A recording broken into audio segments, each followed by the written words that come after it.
¿Qué tal? ¿Cómo están? Bienvenidos a Master Vidal en YouTube. Hoy, que es sábado 6 de marzo del 2021, vamos a entregar un estudio sobre una novela. Vámonos directo. La novela se trata de Matar a un ruiseñor, de Harper Lee, de la autora norteamericana Harper Lee. Creo que se llamaba Neil Harper Lee. Me parece que Harper Lee son sus dos apellidos. Harper Lee, que serían sus apellidos, nació el 28 de abril de 1926 en Alabama, en los Estados Unidos, y murió en el mismo lugar el 19 de febrero del 2016. Fue una mujer muy, muy particular. Esta obra, solo escribió dos obras, y en realidad la anterior, que fue esta, Matar un ruiseñor, salió en 1960, clásico ganó el premio Pulitzer, clásico en los norteamericanos, o en los gringos, pues después le hicieron película, muy exitosa, con 4 Óscares y 8 nominaciones, y a partir de ahí también rescataron lo que había sido como el pre de Matar un ruiseñor, que se llama Ve y pon un centinela, que aprovecharon, literalmente aprovecharon después de la fama de Harper Lee para hacer para dar a la luz, porque incluso había sido un borrador, en realidad es un borrador de Matar a un ruiseñor, y los gringos pues aprovecharon, la comercializaron, la imprimieron, la vendieron, y evidentemente, bueno, pues lograron las primeras impresiones captar a la gente, pero después se dieron cuenta que es una novela de muy poca calidad, en tanto, bueno, comparada con Matar a un ruiseñor, y en tanto que estaba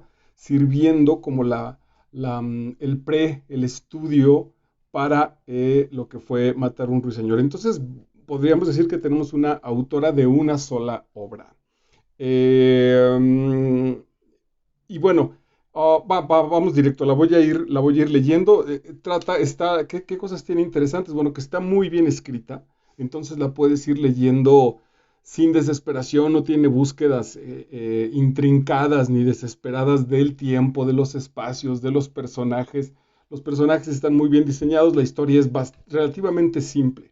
Ahorita pensaba que preparaba la cápsula, que era como, porque es la historia de una comunidad, en realidad de una familia, y todavía lo podemos hacer más pequeño, de dos hermanos con un amigo, pequeños, ambos, los tres pequeños, lo suficiente para empezar a razonar en edad de escuela, aquí llamaríamos la primaria, posiblemente cuarto, quinto de primaria, inteligentes y sensibles todos, que se dan cuenta, sobre todo con la voz de la pequeña, Scout, que se da cuenta del mundo, que empieza a ver las cosas del mundo y cómo no cuadra con los valores, voy a llamarle naturales de los niños, y pensaba que una buena manera de explicarlo es que la novela es una cuestión transparente, es como asistir a ver el desarrollo de estos niños en esta comunidad con su papá, que es abogado y que comete, entre la voz de su justicia y un terrible delito con respecto a su comunidad, comete ser el defensor de un negro, de un afroamericano, voy a llamarle para que YouTube no me llame la atención. Y entonces genera un proceso, eh, eh, detrás de esta situación hay un proceso de el brutal racismo. Digo brutal porque, aunque ya no es escandaloso ni obvio, en realidad las estructuras que los que están abajo lo siguen sosteniendo. Las capas de lo que no se ve en este pequeño pueblo seguramente debe seguir pasando en las comunidades de los Estados Unidos, en las comunidades del mundo, de este racismo que no voy señalando gente, ya no genero una campaña para ir a golpear a nadie de distinta etnia, de distinta raza, lo que quieras, diferentes a mí o a mi grupo, pero sigue existiendo, porque las oportunidades de trabajo, la ley está determinada de alguna manera. El asunto de, si no has leído el libro, tienes que ver revisar el juicio. El juicio es una burla, pues poquito le falta para que sea una cuestión que cause risa, porque es verdaderamente escandaloso la situación en la que está el personaje, la mujer, con toda su neurosis, el papá, cómo se aprovechan de este pobre hombre, porque no les queda otra cosa que someterse o morir por el sistema. Y cuando digo morir, lo digo de manera absoluta, literalmente. Mueren todas las posibles intenciones de rebeldía, son aplastadas, pero como está, ¿cómo te diré? Como distribuido, como no está el gran inquisidor o el gran censor, está como distribuido entre todas las capas, entonces parecería un asunto natural.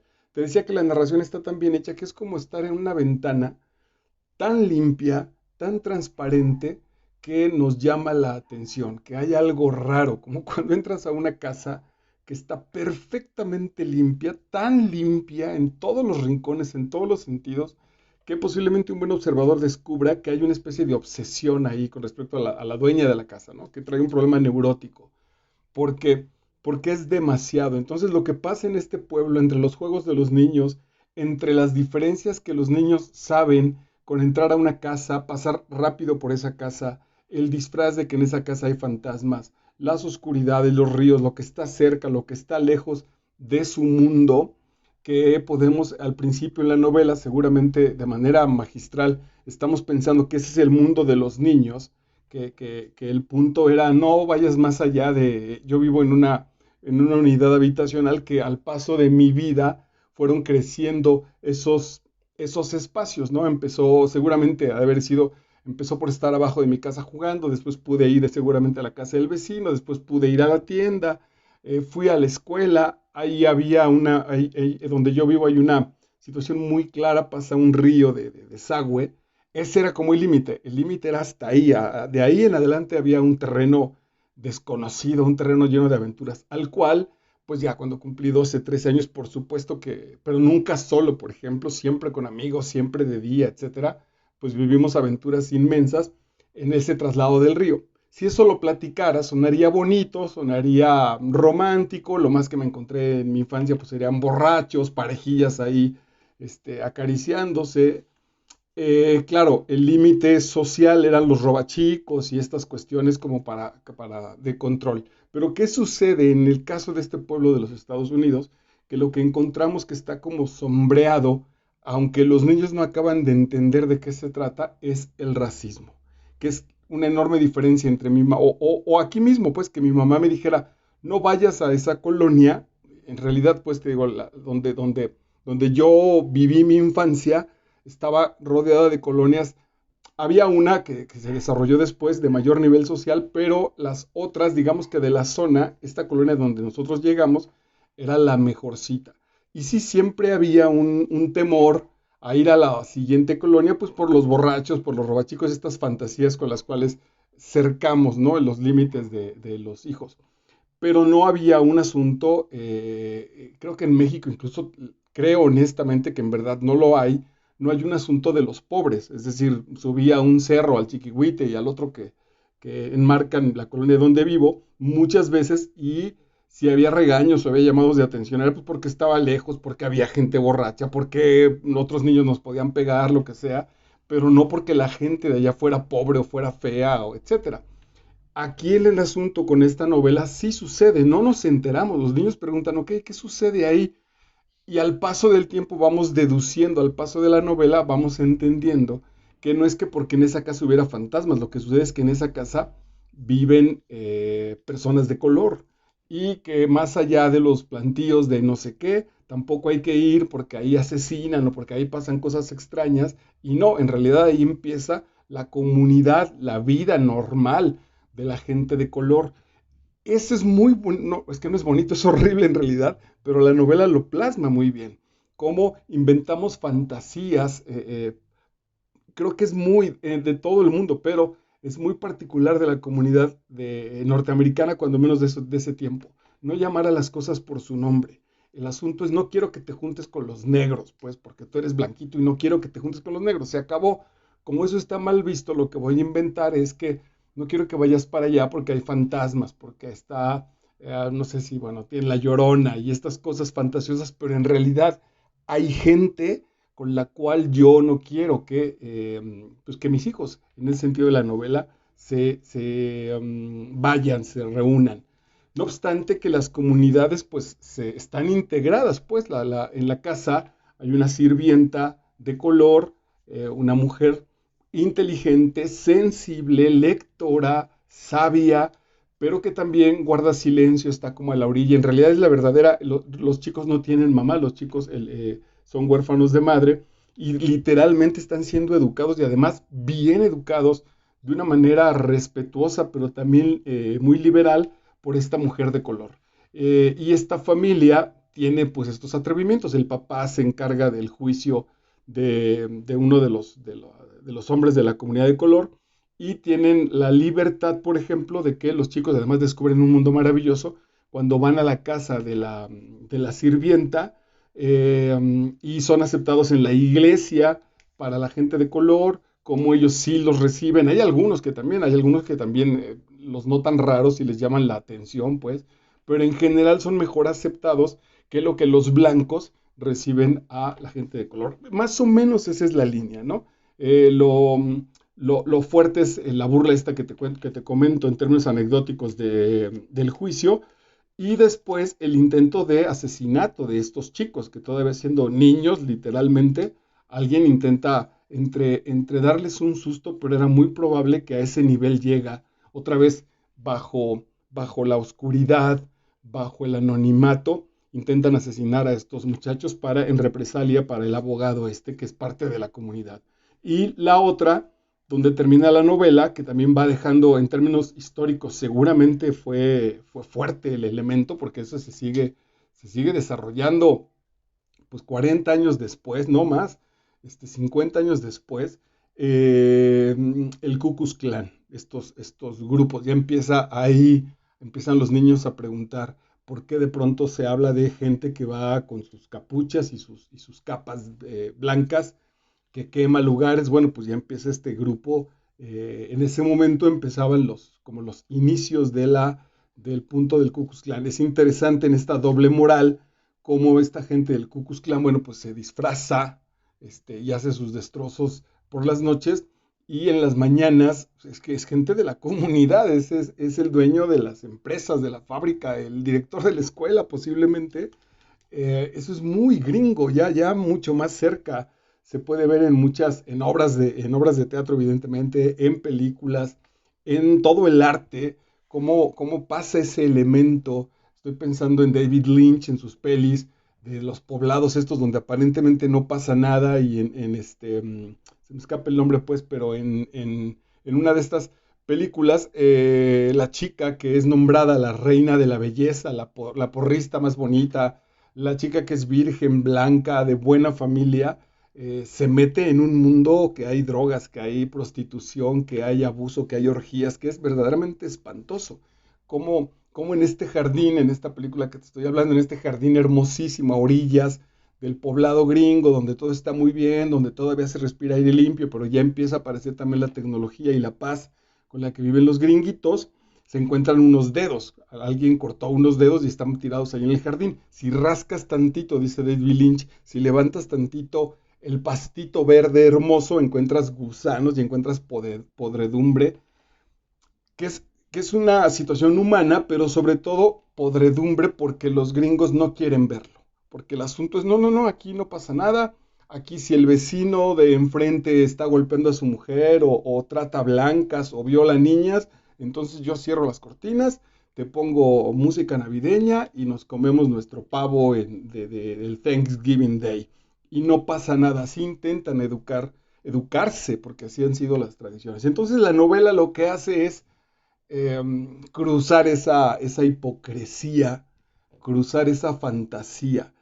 Evidentemente también me parece muy a lo gringo. Si fuera este un asunto, creo, latinoamericano, la novela sería brutal, pues la novela sería desgarradora. Estoy pensando en el maestro Revueltas, o sea, él metería las manos y nos la mostraría así como Siqueiros y nos diría, mira cuánto gusano tienes en tu jardín, mira todo lo que hay aquí abajo que está terrible. Pero los gringos no, los gringos incluso lo elaboran a partir del buen gusto. Los gringos dicen, nada, ahí está el jardín.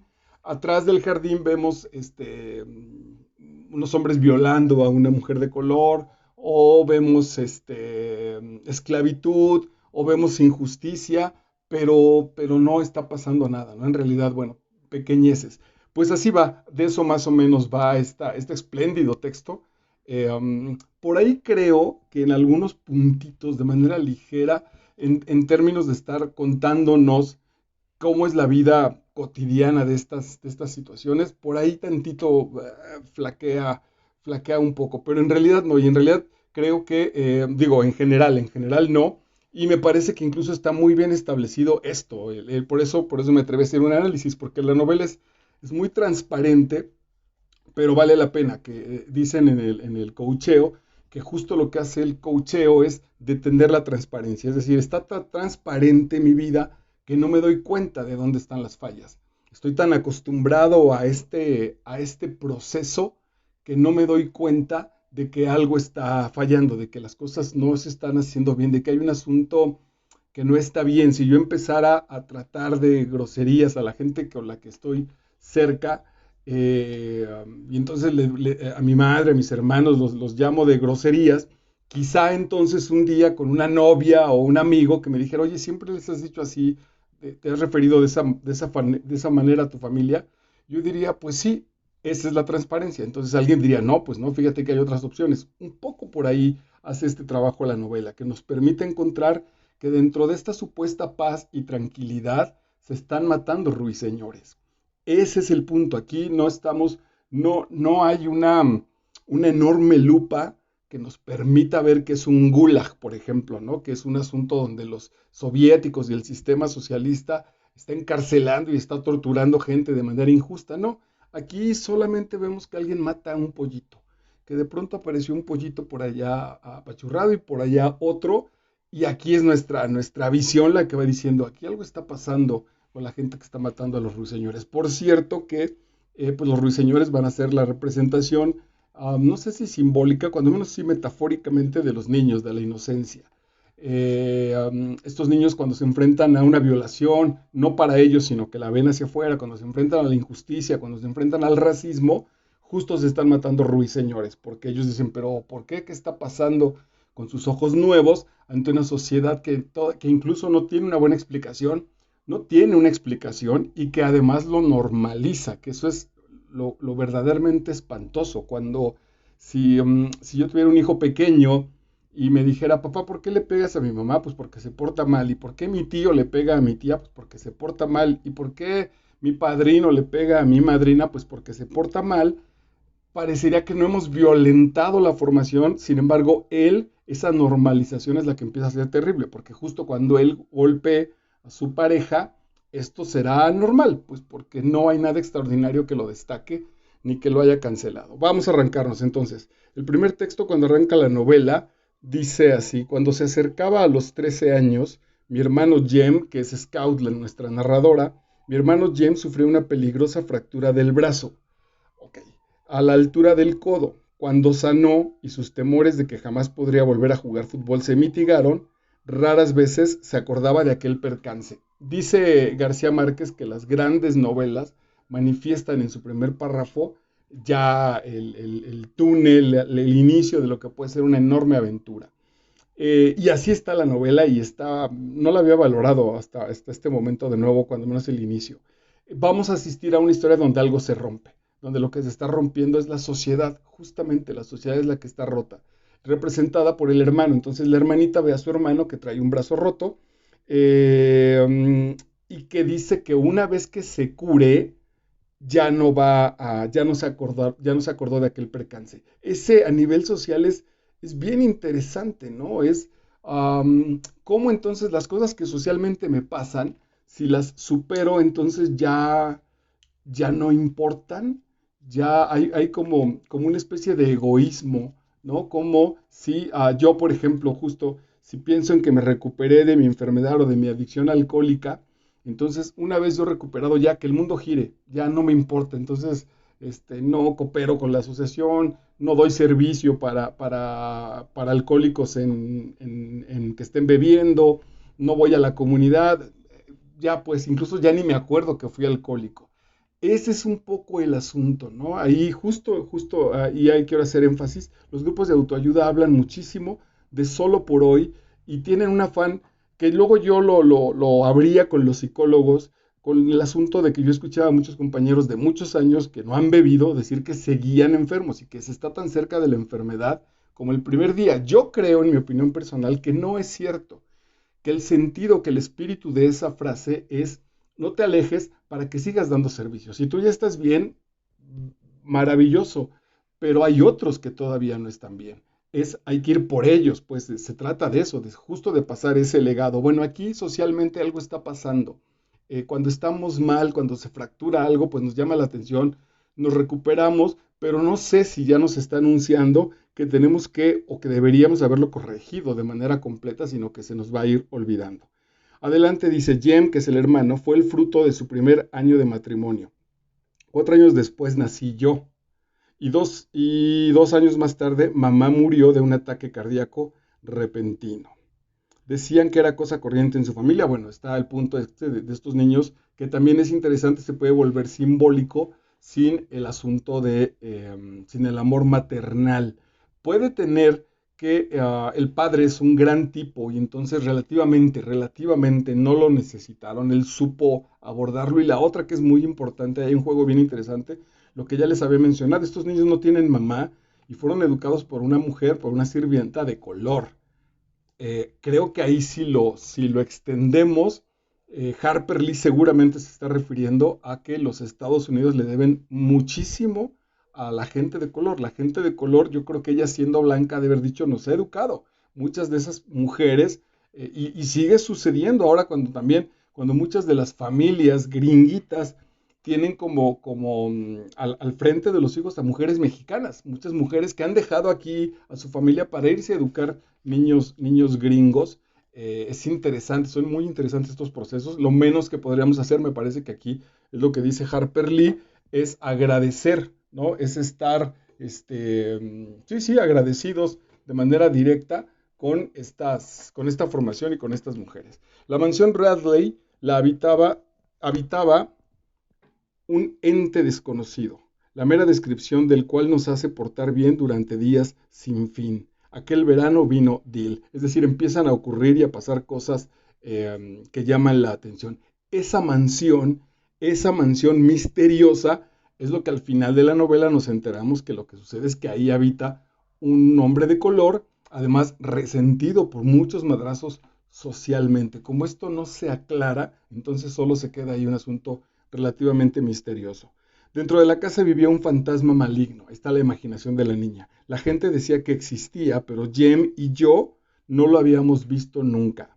Decían que salía de noche después de ponerse la luna y espiaba por las ventanas. Esta proyección, creo que el término correcto es proyección de la fantasía, en términos psicológicos será bien interesante porque es puro racismo lo que se está generando. Es decir, no quiero aceptar que soy un racista y entonces nombro con fantasía a mi propio racismo. Yo he trabajado sobre todo en cuestiones teatrales con elementos así y en el abuso infantil, cuando los adultos abusan de los niños, que normalmente el adulto que abusa de los niños a su vez fue abusado él por otro adulto, hay mucho de este elemento de la fantasía. Las 2 o 3 veces que me ha tocado trabajar con personajes así de los dos lados, pues, el punto es que los niños no tienen la capacidad para llamar, me está violando, me está penetrando, y entonces el mago me mete su manita y el mago revisaba mi orificio donde me dijo mi tío que ahí estaba escondido un fantasma que me iba a hacer daño cuando era grande, que esto no lo tenía que decir. Esa es la fantasía, ese es el punto con el cual de manera terrible se cubre este violento proceso. Ese es en el que la transparencia tiene que ser de pronto sacudida para que podamos decir, cabrón, algo está pasando.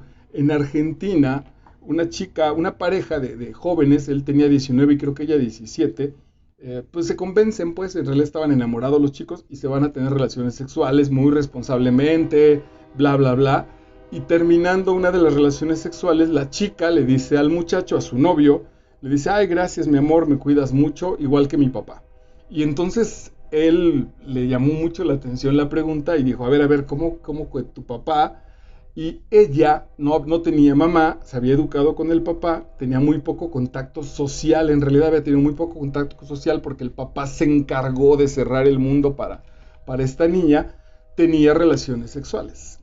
Violaba, en ese sentido, violaba a su propia hija. Fue muy discutido porque la chica no tenía resentimientos, no había sido una experiencia traumática, la pasaba muy bien. Es decir, cuando ella preguntó, papá, ¿y esto es normal? Sí, hija, nada más que no se atreven. Hay muchos papás que lo hacen con sus hijas, pero no se atreven a decirlo. Sí, sí, es normal. Y entonces ella siguió el juego y en su inocencia, a sus 17 años, lo compartió un día con el novio. Y bueno, a partir de eso se sacudió enormemente un poco. Por ahí va este ejemplo. Es más terrible, quizá por el miedo, cuando también en lugar de llamarle racismo, le llamo fantasmas, le llamo la noche, etcétera, lo que ya te he estado diciendo. El tipo que vivía en esa casa le llamaban Bu o Bo, B-O-O. Bo fue encerrado en los sótanos del edificio del juzgado. Se empieza a preguntar qué sucede con estas personas, cómo funciona la justicia, y hay un gran paralelismo entre el proceso social y el proceso interior del manejo de las cosas a nivel psicológico por parte de las personas. ¿Dónde está poniendo esta sociedad su racismo? En el sótano, hasta allá abajo. Por eso no se habla de él, por eso está ahí, cada vez evidentemente echándose a perder más y cada vez generándose también como un brutal monstruo, que el día que abra, que el día que se logre colar, ¡pum!, va a devorar toda la sociedad o toda la integridad psicológica de las personas. Adelante, entonces, dice, Jem le hizo una descripción aceptable de Bo. A juzgar por sus pisadas, Bo medía unos 6 pies y medio de estatura, comía ardillas crudas y todos los gatos que podía coger, por eso tenía las manos manchadas de sangre.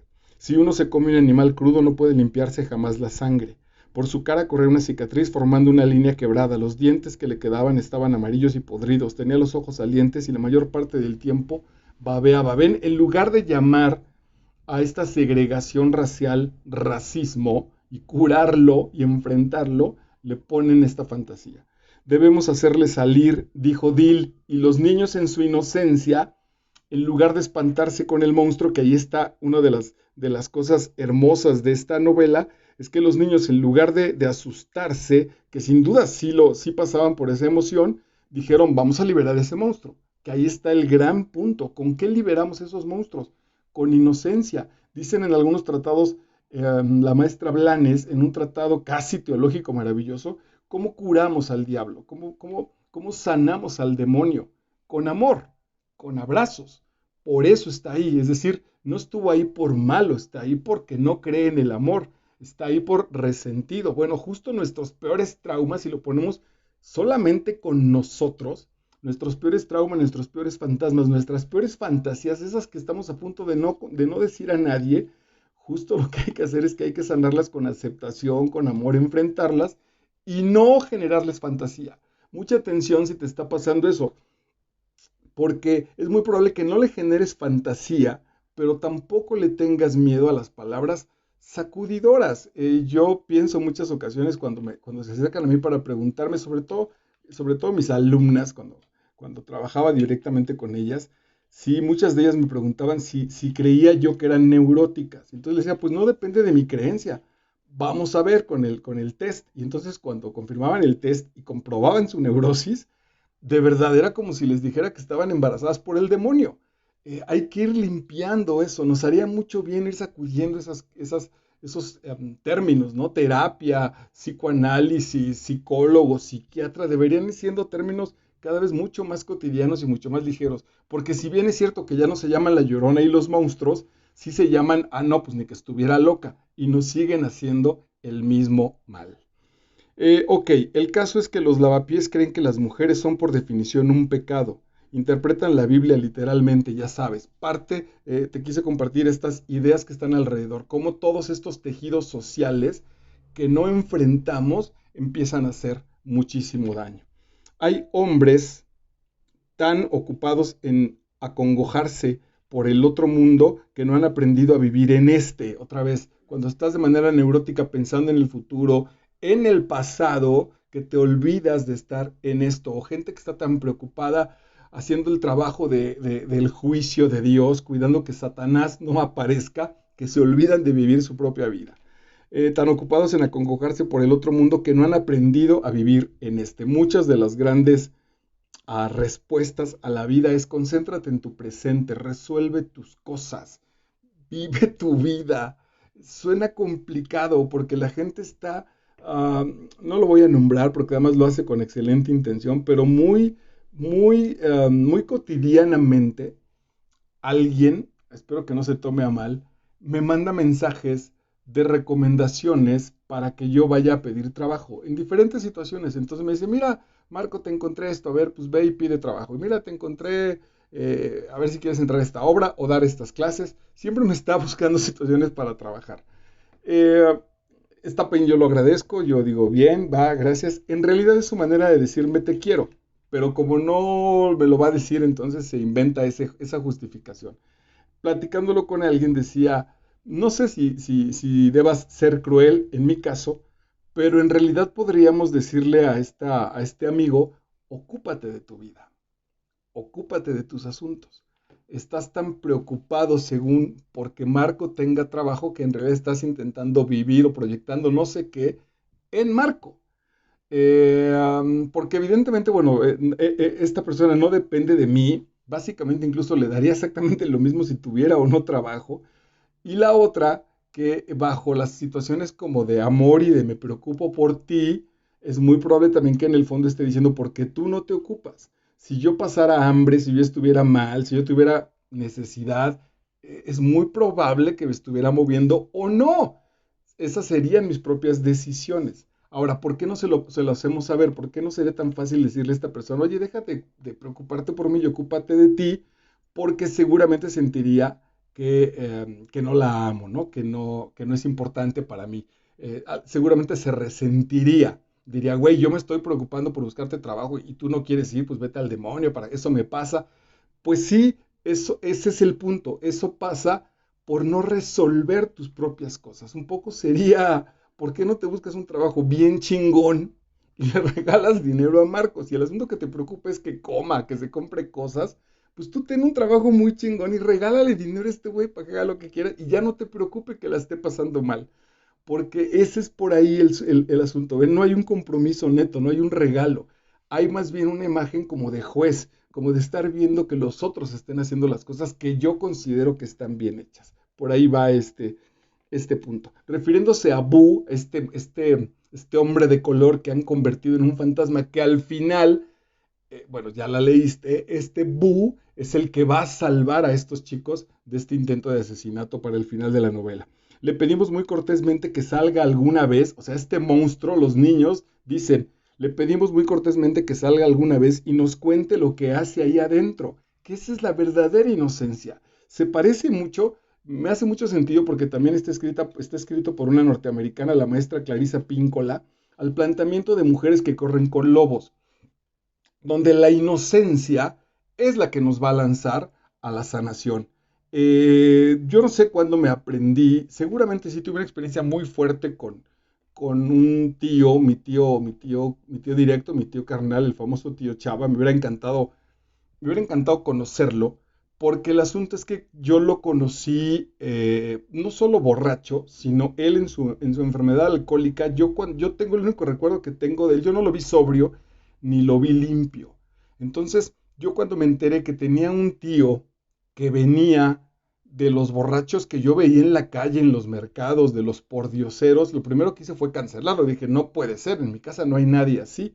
Hasta que lo viví y en la ternura que seguramente yo le desperté al tío Chava, él me abrazó y me dio besos y olía horrible, olía a calle, olía a días, olía feo. Y como yo no lo conocía, pues lo viví, la verdad es que lo viví como un asunto muy traumático.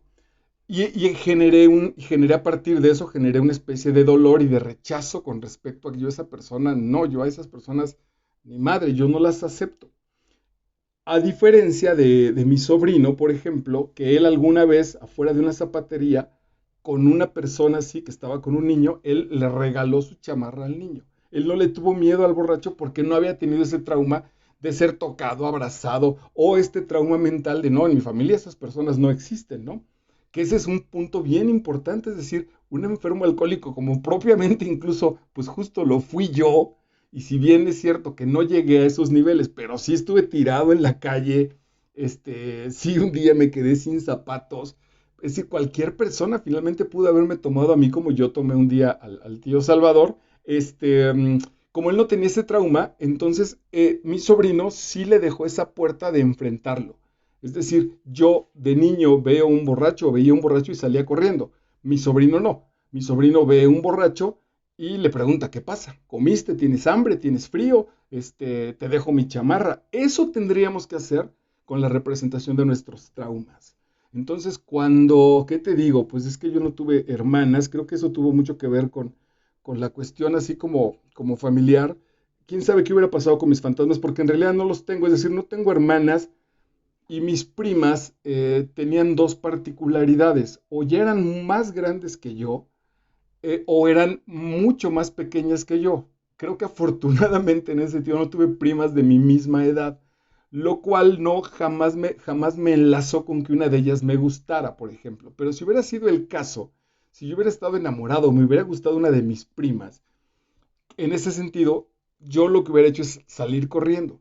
Bueno, hay quien, que es lo que nos está pidiendo la inocencia, quien se debe enfrentar a eso, quien puede abrirlo y decir, no sé si con papá, mamá, un hermano, de manera sana, oye, fíjate que me gusta mi prima, estoy enamorando de mi prima, y resolverlo, enfrentarlo, porque puede ser ternura, puede ser amistad sincera, pueden ser carencias, en realidad casi siempre va por ese lado, y entonces hay que resolverlo. Con nuestros grandes traumas psicológicos hay que ser amables, que no quiere decir tolerantes, pero si seguimos escurriéndonos, si seguimos disfrazándolos, si seguimos maquillándolos, solo los estamos alimentando. En realidad hay que sacarlos, invitarlos a comer con nosotros y dejar que se expresen. Ya le he platicado muchas veces un día que me asusté mucho porque una niña de 10 años de pronto se me metió así como, güey, ¿qué está sucediendo? Y bueno, pues fui a terapia, duró 3 sesiones la terapia y fue maravilloso porque encontré que era solo un punto de ternura que yo tenía muchísimo tiempo que no, que no sacaba. Estaba brutalmente convencido de competir, de tener éxito, de ser un hombre socialmente fuerte, determinante, estudiar, que me olvidé de la parte de ternura. Cuando esa niña me la representó, me sacudió absolutamente. Bueno, pues ahí hay un gran ejemplo de cómo la inocencia nos permite y nos marca en realidad la manera de acercarnos a lo que consideramos que son nuestros propios males. Un elemento fundamental de la novela, yo diría que incluso en la organización social de los grupos en los Estados Unidos, es la culpa. Y dice este texto que seleccioné, aunque Jem hubiese llevado los pantalones puestos y sin novedad, tampoco habríamos dormido mucho. Todos los sonidos nocturnos que escuchaba desde mi catre en el porche trasero llegaban con triple aumento. Todas las pisadas sobre la gravilla eran Bo Radley. Ah, ¿se acuerdan que van a la casa de Bo y le tiran ahí una pedrada? Y luego Bo no los cacha, o sea, le hace una maldad a este fantasma y no los cacha, pero ellos saben que fueron ellos y se sienten culpables.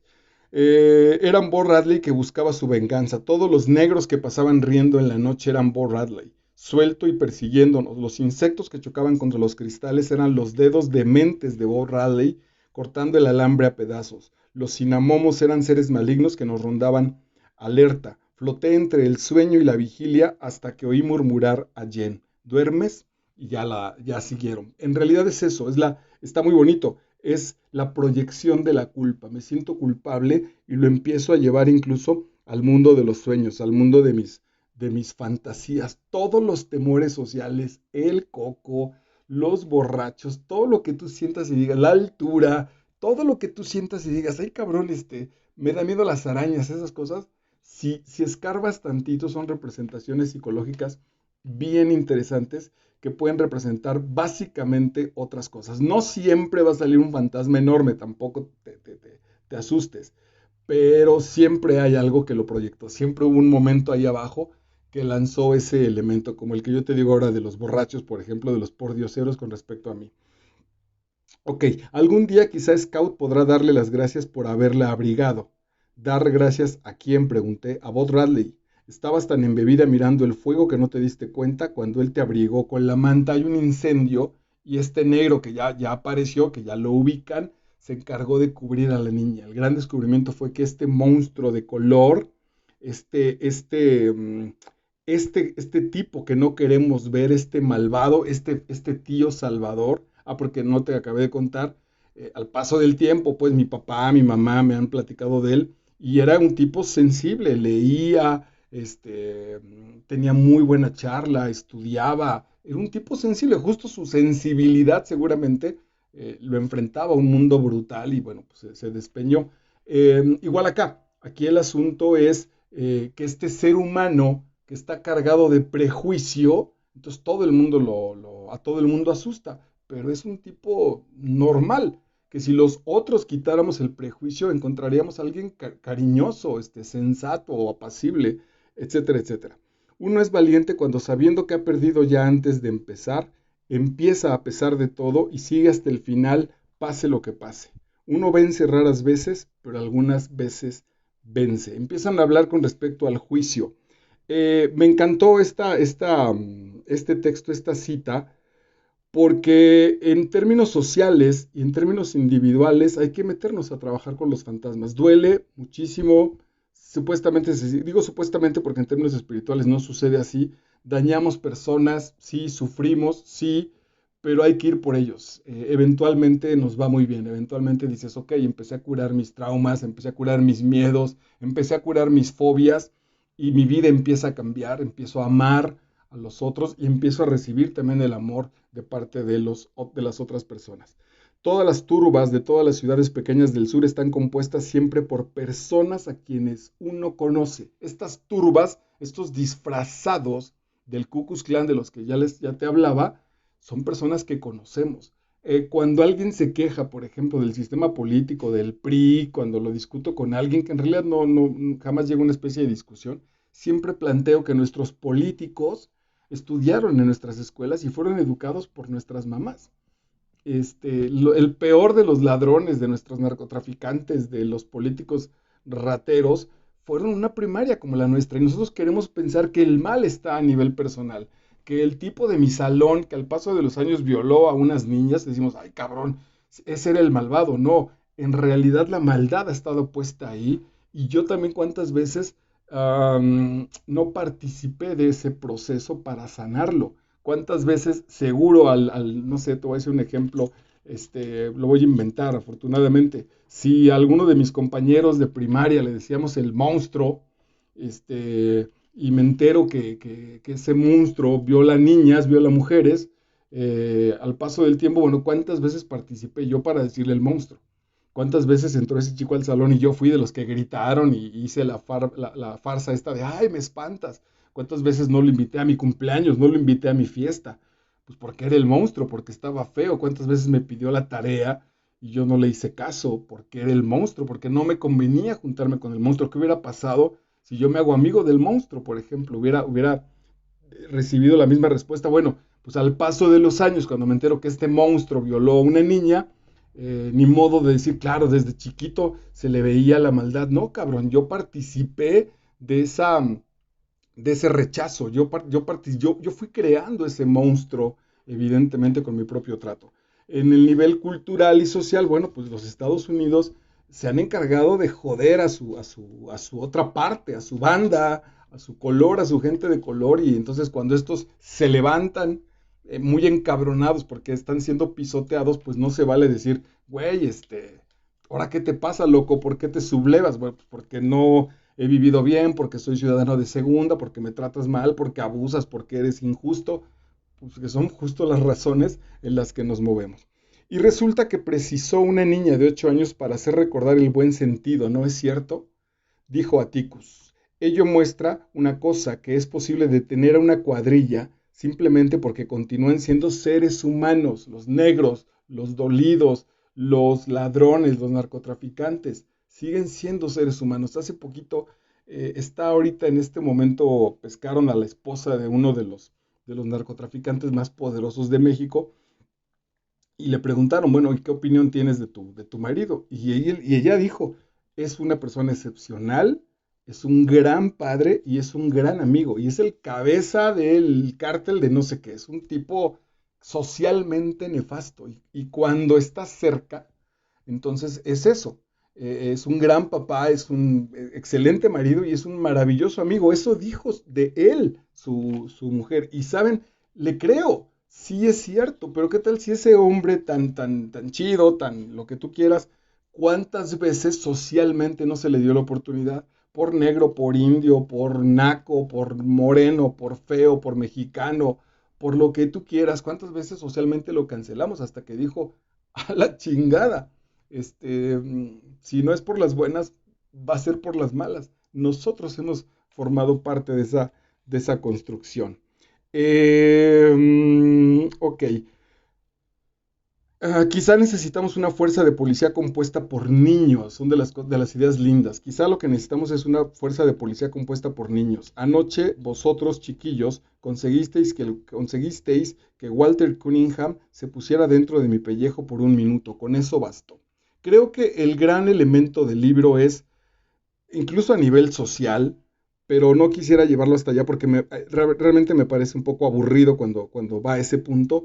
Por eso prefiero trabajarlo a nivel personal, es si no regreso a que los juicios de mi vida, los divorcios que llevo, la crisis profesional, mi relación con las personas que considero que son las más complicadas de mi existencia, si no las juzga un niño, estoy jodido. Si las juzgo desde el adulto, si mi reciente rompimiento matrimonial lo juzgo desde el adulto, estoy jodido, porque voy a querer quedar bien, voy a justificar y racionalizar la otra persona. Si lo juzgara un niño, si yo el divorcio, si mi propio divorcio se lo dejara a juicio de mis hijos, que creo que sí alcancé a pasar por ahí, que no fue fácil, pero tampoco fue ninguna pesadilla como yo iba a creer que como alguna vez pensé que sería. Bueno, te lo platico, un día después de un par de años, regreso pues ya finalmente volví a platicar con la ex, las cosas económicas, dejé de beber, ella dejó también de estar como con el prejuicio de qué demonios estaba yo haciendo. Entonces un par de 3 o 4 veces no salimos, pero a la hora de encontrarme en su casa con ella, pues platicaríamos ahí un rato de manera más amable. En realidad salió de ella que le preguntó a los hijos, iba a decir a sus hijos, también son los míos, le preguntó a nuestros hijos qué pasa si yo regresaba. Así el asunto fue muy claro. Oigan, ¿y qué onda si tu papá regresa? Y los dos dijeron, no, por favor. Uno de 12 años, 13, 14 años y el otro de 7. Los dos dijeron, no, no regresen, así estamos maravillosamente bien. Ni se pelean, ninguno está enojado, no se dicen malas cosas, mi papá no llega borracho, tú no estás preocupada, tú no lloras. No, así están bien. Aquí estamos muy bien contigo y mi papá en su casa se ve que está de poca madre. Tan tan. Fin de la historia. Ese fue el motivo de la separación y un poco ahí va lo que te estoy comentando. Si los juicios, lo que dice la novela, si los juicios los hicieran los niños, es muy probable que los niños dijeran, bueno, pues ya, ¿por qué no lo perdonas? Y se acabó, cabrón. Ya no más revancha, no más castigo, pero bueno, pues claro, nuestro mundo adulto está muy neurótico. Hemos dado un salto, pues voy en la página 200 y cacho, y te decía al principio y lo sigo sosteniendo, tiene una narrativa bien interesante, es una novela que, no te quiere, que quieres terminar, que estás buscando tiempo para regresar a ella. Llorar por el infierno puro y simple en que unas personas hunden a otras, lo que nos sucede en la realidad, el abuso, sin detenerse a pensarlo tan solo.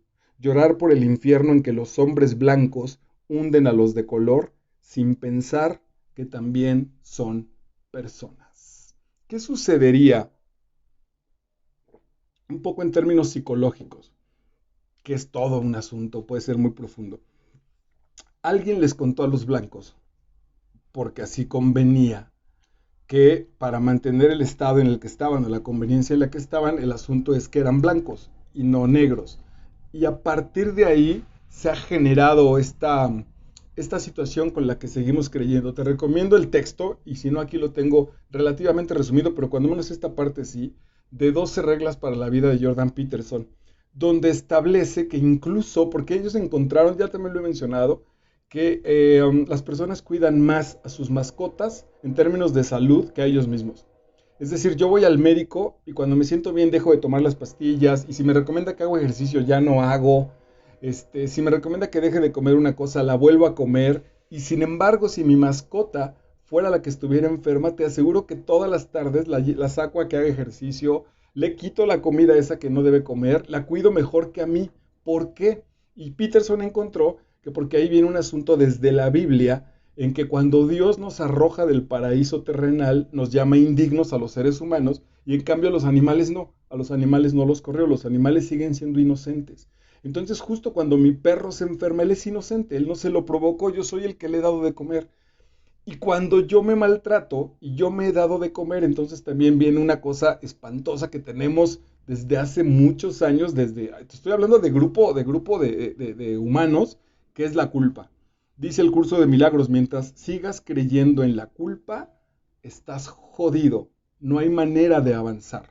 Cuando terminas entonces una relación con una pareja y terminas mal, es pura culpa la que te llevas, porque sabes todavía a lo mejor que el otro todavía te ama, o tú amas a esa persona y decides no, prefieres quedarte así y romper porque en el fondo sabes que te sientes culpable. ¿Y qué merece la culpa? Castigo. ¿Qué tal si nos liberamos de esa mierda y entonces reintentamos la relación o nos salimos de esa relación pero curados, sanados, sin proceso brutal de dolor? Y lo mismo con nosotros. ¿Qué tal si yo cometo un error y digo, está bien, pues fue un error, lo cometí tan tan y no le genero culpa? No lo justifico, pero no le genero culpa. Si no le genero culpa, tampoco le genero castigo. Ahorita repasaba que ya fuera de los grupos de autoayuda, es decir, uno nunca está fuera, pero ya sin ir a las reuniones, muchos años después, si bien no me puse una borrachera tremenda, sí me eché unos tragos de más. Es decir, tengo casi 20 años sin beber. Bueno, pues en alguna ocasión en un viaje me tomé unos vinos de más y sí volví a sentir la sensación de estar borracho. Y creo que al otro día, bueno, ya no pasó nada en realidad, y al otro día desperté hasta con la sensación de la cruda y lo resolví muy rápido y me dio mucho gusto, aunque sí estuvo la vocecita de si había sido suficiente, porque el punto fue, ok, ayer bebí y no está chido porque no quiero seguir bebiendo, porque estoy muy bien así. Entonces, bueno, venga, pues ni modo, caí, tan tan, me di un baño, me puse a hacer mis cosas. Al otro día alguien me volvió a ofrecer vino, le dije, no, ya no, fíjate que ayer fue mi límite, se acabó, están riquísimos los vinos españoles, pero dije, no, ya no. Entonces, y ya no, y volví a acumular días que se han convertido en años. ¿Cuánto me duró la culpa?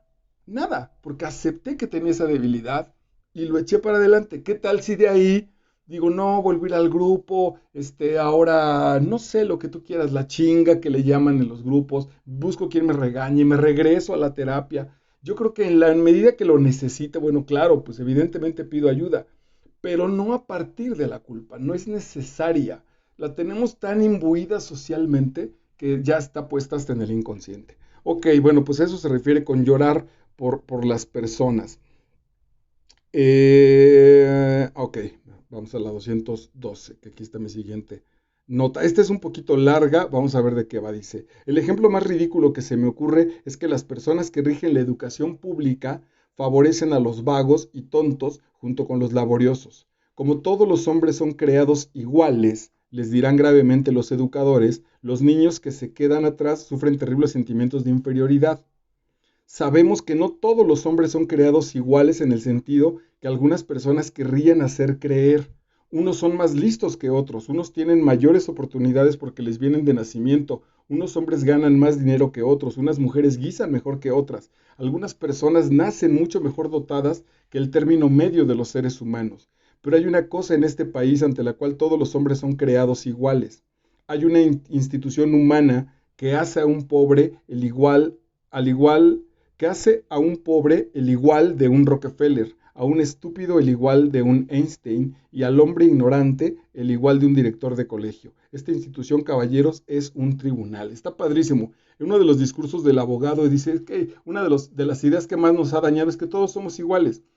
Y no es cierto, porque si todos somos iguales, yo viví alguna vez un trauma en la infancia cuando me sacan del equipo de atletismo, pues porque había alguien que corría mejor que yo. Tan tan. ¿De dónde demonios todos somos iguales? No, hay unos que tienen más habilidades para ciertas cosas.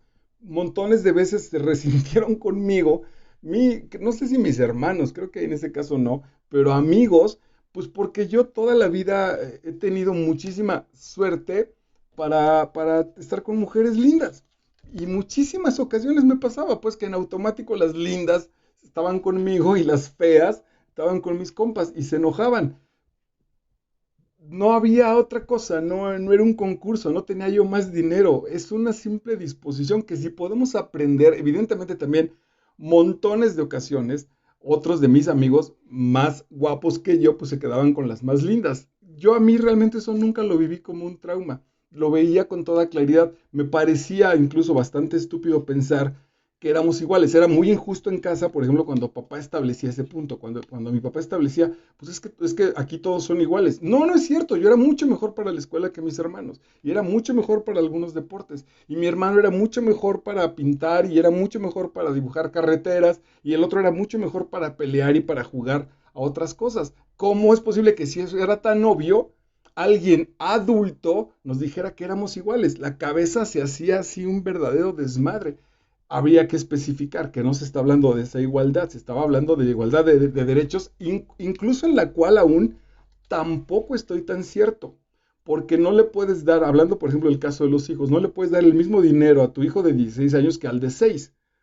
No, no puedes, hay una diferencia enorme. Si eso no lo empezamos a aprender, si no nos estamos tranquilos también con pensar que, bueno, pues yo en la escuela soy un tipo de 8 y con 8 estoy bien, quien quiera a huevo pensar que tengo que ser de 10, en realidad está enfermo y tendría que alivianarse, la sociedad va a seguir dando lata. Ahora, dice, todos si somos iguales ante un tribunal. A todo el mundo tiene que pasar por ese proceso. Es decir, todo el mundo tenemos que darle la oportunidad de que se manifieste y de su libertad. Es en ese sentido, no en la igualdad que pretenden darnos, sino en la igualdad que se ofrece, en la igualdad de que yo recibo de la misma manera al maleante, al borracho, al limpio, al sano, al que estudió, al ignorante. Ahí sí, ahí yo otorgo el mismo derecho. Ok, ahí mismo dice, caballeros, un tribunal no es mejor que cada uno de ustedes, los que están sentados delante de mí en este jurado. La rectitud de un tribunal llega únicamente hasta donde llega la rectitud de su jurado. Esto está bien bonito también, las instituciones las hacen los hombres que se educaron por mamás, que fueron a las escuelas de la sociedad. Y la rectitud de un jurado llega solo hasta donde llega la de los hombres que lo componen. Confío en que ustedes, caballeros, repasarán sin pasión las declaraciones que han escuchado, tomarán una decisión y devolverán este hombre a su familia. En nombre de Dios cumplan con su deber. Si de pronto también le bajáramos tantito al asunto de la institución y de la historia y de lo que representa mi apellido, mi título, mi escuela, mi centro de trabajo, y me pongo más en mí, me pongo más simplemente en que soy un hombre con defectos y virtudes, también muchísimas cosas se solucionarían. Hay un ejemplo literario muy bonito. La niña está jugando con una cochinilla y la cochinilla cuando la toca se enrosca. Y entonces así está hablando de la cochinilla y luego habla, dice, a más adelante te lo pongo en términos de lectura. Scout me dijo Dill, la pobre mujer se desplomó sobre el suelo. Se desplomó sobre el suelo lo mismo que si un gigante con un pie enorme hubiese pasado por allí y lo hubiese pisado. Así, ¡bam! Dill hirió el suelo con el ancho pie como si uno pisara una hormiga. Este ejemplo está muy lindo, te digo, porque primero lo trabajó una página antes con una cochinilla que se enroscó y luego sin decírnoslo lo estamos viendo con una mujer que sufre una injusticia y que la mujer se enconcha en su propia emoción, que igual que una cochinilla se siente violentada y se encierra. ¿Cómo es posible que uno odie tan terriblemente a Hitler y luego al mirar a su alrededor sea tan injusto con personas de nuestra propia patria? Es decir, los comportamientos de las personas. Ese ejemplo me parece maravilloso. Hitler fue educado por la comunidad alemana. Tuvo papás, tuvo mamá y tuvo amigos y fue a una escuela como fueron todos los alemanes. En realidad el punto aquí importante no es que Hitler haya sido malvado, sino que el sistema está generando eso. Él tuvo esa oportunidad de soltarlo y de desarrollarlo a partir de eso, pero en realidad cualquiera lo pudo haber hecho. Hay un libro maravilloso, lo voy a leer y te lo voy a presentar, que se llama El cuerpo nunca miente. Eh, en uno de los capítulos, en una de las páginas, habla de un niño que está siendo maltratado, que sobre todo que no lo están comprendiendo, que papá y mamá no lo escuchan. Y entonces pensé, dije, wow, está hablando de mí. Estaba hablando de Hitler, lo que le habían ocasionado a ese niño, bueno, ese niño al que le había ocasionado eso, que a mí me pasó alguna vez, fue el mismísimo Hitler. Cerramos. Y si todos, sí, y todos creían que Kit Pedrada desordenaba el local de su club y derramaba tinta por todas partes. Era un chico bueno de veras. La mayoría de las personas lo son, Scout, cuando por fin la ves. Así cierra la novela. La mayoría de las personas son buenas cuando por fin las ves, cuando te enteras quiénes son. Atticus apagó la luz y se volvió al cuarto de Jem. Allí estaría toda la noche y allí estaría cuando Jem despertase por la mañana. Cierra muy bonito porque su hijo está creciendo a la adolescencia, le tienen este intento de asesinato y el papá está pegado a él y lo está viendo renacer. Va a dejar ahí a un niño y va a empezar a trabajar a un adolescente. Está muy lindo, me parece que es muy claro. Batar un ruiseñor y estás en Master Vidal. Yo soy Marco Vidal y estoy para servirte. Chao, gracias.